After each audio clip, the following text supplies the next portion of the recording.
Combien avez-vous remis? On va y aller à l'inverse. Combien d'argent avez-vous remis aux deux? C'est facile pour moi. Moi, l'estimation que j'en fais, c'était à la hauteur de 2,7 millions. 2 700 000 2 700 000, oui. 700 pour Maître Bertrand? Maître Bertrand, 2 millions pour Maître Pierre Lambert. Ça fait beaucoup d'argent sur une période de 6 ans. C'était le témoignage de M. Desbois à la commission Charbonneau qui se poursuit d'ailleurs ce matin. Julie Couture est avec nous pour en parler. Maître Couture, bonjour. Bonjour, M. Guérin. On pourrait parler vraiment de l'entremetteur dans le dossier de Laval que celui qui est présentement dans la commission. L'entremetteur, puis on a tendance à vouloir dire que Laval ressemble à Montréal, mais ce n'est pas le cas. Parce que si on prend, par exemple, M. Desbois, qui est un peu le monsieur Trépanier de Montréal, il ne faut pas confondre, parce que Trépanier lui disait « Non, j'ai jamais eu le 3 », alors que M. Desbois dit carrément avoir pris le fameux 2 À Laval, il y avait un 2 Alors, ce qui est le fun de son témoignage, c'est qu'il admet carrément avoir eu des instructions du directeur au niveau de l'ingénierie, M. De Guise, à l'effet qu'on avait une liste, les gens avaient des contrats, et ceux qui avaient des X, c'est eux qu'on allait chercher le 2 Alors, il poursuit son témoignage aujourd'hui. Il n'a pas pu le terminer hier parce que c'est un homme qui est quand même âgé, 76 ans.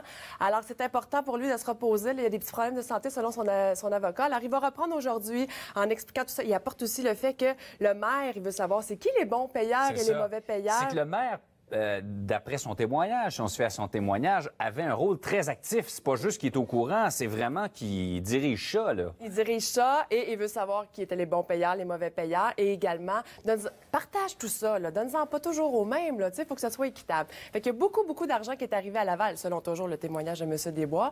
Et il y a de l'argent qui a été donné à M. Roberge, qui a témoigné la semaine dernière, et de l'argent qui a été donné à M. Turbide. Vous vous souvenez, celui-là qu'on a voulu faire entendre puis que finalement, on a refusé là, de faire entendre pour une question de crédibilité. Alors, il y a beaucoup d'argent et la décision de M. Chevrette, qui est la décision de la commissaire qui est sortie hier en fin de journée, à l'effet qu'elle refusait de suspendre les travaux pour permettre à M. Chevrette de rétablir sa crédibilité en disant, écoutez, ça va pas aider la commission dans ses travaux. Alors, il va avoir le temps de témoigner, mais c'est pas en ce moment. On va finir Laval et après ça, on verra, étant donné que lui était ministre des Transports à l'époque.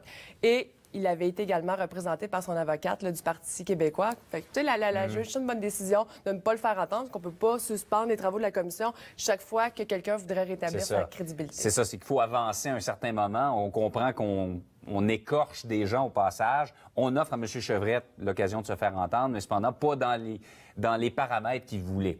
Tout à fait. Finalement. Maître Couture, merci beaucoup. Ça fait plaisir. Bonne journée.